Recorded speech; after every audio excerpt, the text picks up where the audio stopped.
السلام عليكم. يلا بينا نكمل الجزء الخامس والأخير من قواعد التحليل إلى مقاطع صوتية. الجزء اللي فات أخدنا فيه اللام الشمسية، شرحناها وقلنا تحليلها هيبقى ازاي. النهارده هنشرح اللام القمرية وبرضه نقول تحليلها هيبقى ازاي.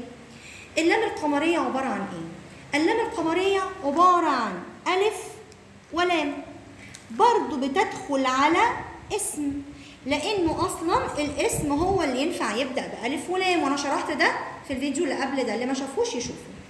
يبقى اللام القمريه عباره عن الف ولام بتدخل على اسم.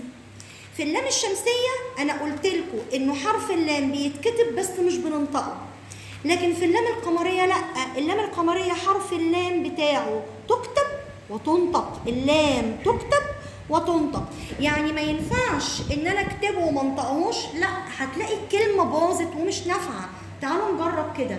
لو قلت مثلا كلمه البريد، ينفع اقول ابريد؟ ينفع الغي دي اقول ابريد؟ لا، ما ينفعش، باظت الكلمه. اقول مثلا الخروف، ينفع اقول اخروف؟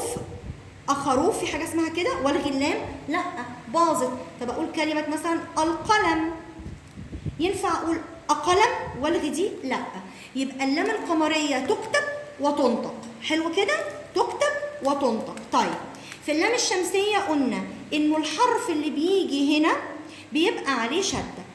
اللام القمريه بقى لا، اللام القمريه اللام نفسها لام ساكنه، اللام القمريه ذات نفسها لام ساكنه، يعني السكون مش بيجي على اللي هنا، لا، مش بيجي على الحرف اللي هنا، ده السكون فوق اللام نفسها، هي لام ساكنه.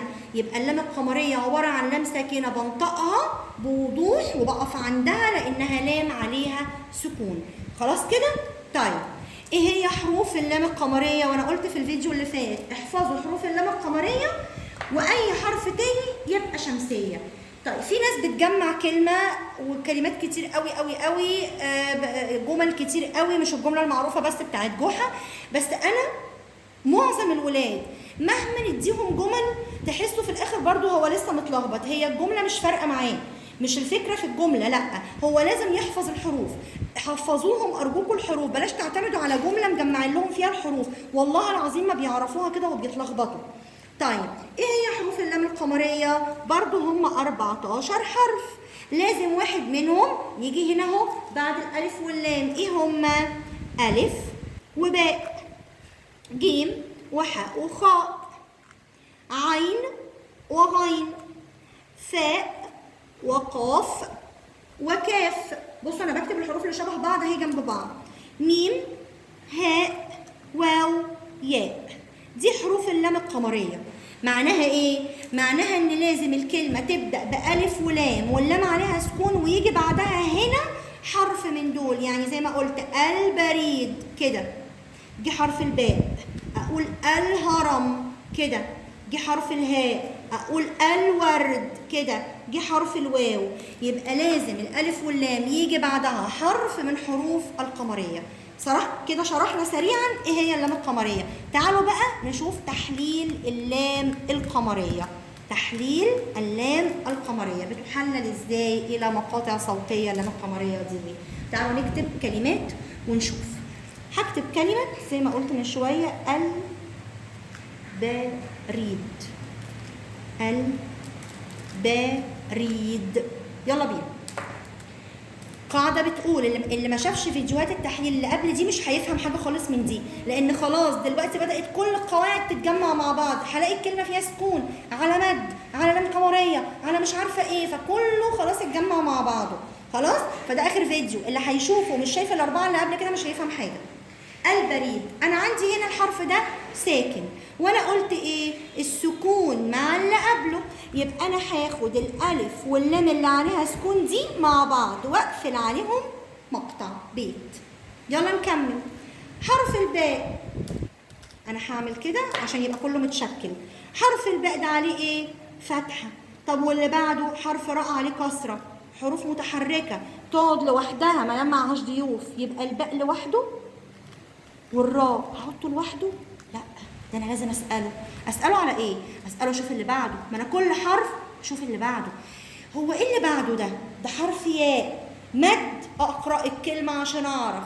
البريد، دي الياء دي مد، يبقى الراء دي بقت ايه؟ برافو، بقت ممدود. يبقى انا كنت هكتبها لوحدها. ايوه ما تتسرعش يا كتكوت، لو سمحت تسال كل حرف انت بعدك في ايه.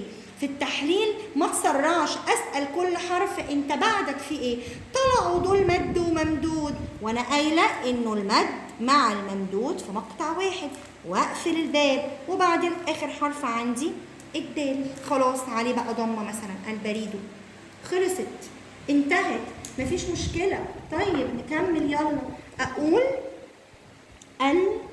الفريقي عشان كل مره بنحط هنا ضمه. الفريقي، يلا بينا نشوف مع بعض هنعمل ايه. انا عندي هنا سكون، انا قلت الساكن مع اللي قبله. طيب انا خدت الالف واللام مع بعض اللي عليهم سكون. يلا بينا هنا نشوف حرف الفاء ده عليه فتحه، هشوف اللي بعده كسره، لا يبقى الفاء لوحده. خلاص ماشي، انا كده عرفت اهو الفاء ده عليه فتحه لوحده. الراء اساله اشوف اللي بعده، بعدك في سكون؟ لا. بعدك في مد؟ اقراها. الفريق، الفريق، ها في مد؟ يبقى ده كده اسمه ايه؟ مد مع ممدود، يبقى لازم يتحطوا مع بعض. يبقى انا لازم احط حرف الراء ده مع حرف الياء ده مع بعض، مد مع ممدود. طب وده مفيش وراه حاجه عشان اساله حرف متحرك، يعني انا هحطه لوحده. خلاص ما عنديش مشكله خالص خالص خالص. واحده كمان، اقول مثلا هنا القلم، اهي قلمي، القلمي، القلمة، القلم. مش مهم خالص هنا في ايه، المهم ان انا حاطه اشاره ان انا حاطه فتحه او كسر او ضمه، حرف متحرك. يلا بينا نشوف هنعمل ايه. سكون، السكون مع مين؟ حلو قوي، مع اللي قبله. ساكن مع اللي قبله، قفلنا بيت. بصوا الفيديوهات الاخيره سلسه وبتتشرح بسرعه. ليه؟ لان كل القواعد دي اتشرحت في الفيديوهات اللي قبل كده. ما دام اتشرحت في الفيديوهات اللي قبل كده خلاص الموضوع بقى سهل بالنسبه لنا. انا بس باخد فكره اما يجي لي الكلمه فيها الف ولام هعمل ايه. تمام؟ يلا بينا. حرف القاف ده عليه فتحه، وحرف اللام ده عليه فتحه، وحرف الميم ده كسره او ضمه او حروف متحركه. ما دام حروف متحركه يبقى انا هعمل فيها ايه؟ برافو، هتقعد لوحدها. خلاص يبقى انا حرف القاف ده هيقعد لوحده، حرف اللام ده هيقعد لوحده، حرف الميم ده هيقعد لوحده.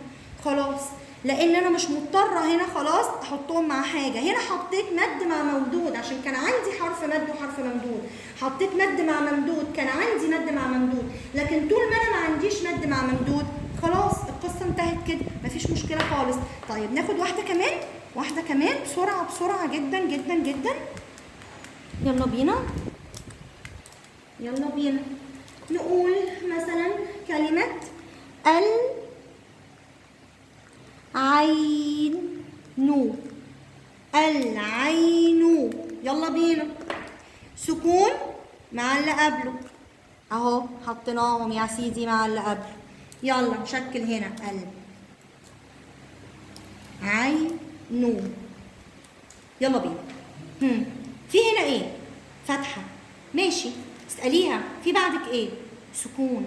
العين، ده في هنا سكون، يعني العين دي او العين دي ما ينفعش احطها لوحدها واقفل البيت؟ لا، هتبقي اتسرعتي جدا لان في سكون، يعني في سكون اهو لازم يقعد مع اللي قبله. يبقى انا هحط العين دي مع الياء اللي عليها سكون واقفل عليهم مقطع. طب وده خلاص هو اللي باقي عندي ومش هينفع اساله على حاجه، وحرف متحرك هحطه لوحده. شفتوا هنا حصل ايه؟ جالي هنا سكون حطيته مع اللي قبله، وجالي هنا سكون حطيته مع اللي قبله، وجالي هنا حرف متحرك حطيته لوحده. يبقى قاعدة اللام القمرية بتقول ايه؟ بتقول انه الالف واللام مقطع واحد، وبعد كده بكمل التحليل كما يجب. ما عنديش خلاص قاعدة. ما عنديش قاعده امشي عليها. مره هيجي لي حروف متحركه هكتب كل واحد لوحده، مره هيجي لي سكون زي كده هكتبه مع اللي قبله، مره هيجي لي مد وممدود زي اللي مسحتهم من شويه هكتبهم مع بعض. يبقى انا وصلت في اخر قاعده عندي اني بقول كما يجب. كما يجب دي هي الاربع فيديوهات اللي قبل دول، اللي ما شافهمش يشوفهم. كده احنا خلاص خلصنا سلسلة قواعد التحليل إلى مقاطع صوتية، خدنا فيهم 5 فيديوهات ب5 أجزاء، بس هتلاقوا فيهم 6 قواعد. لو هتعدوهم مش هتلاقوهم 5 قواعد، لأن الفيديو الأولاني احنا خدنا فيه قاعدتين، فهم 6 قواعد خدناهم على 5 فيديوهات. شوفوهم، مهمين صدقوني جدا جدا جدا. يا رب تكونوا استفدتم. أشوفكم إن شاء الله في سلسلة جديدة وفيديوهات جديدة. باي باي.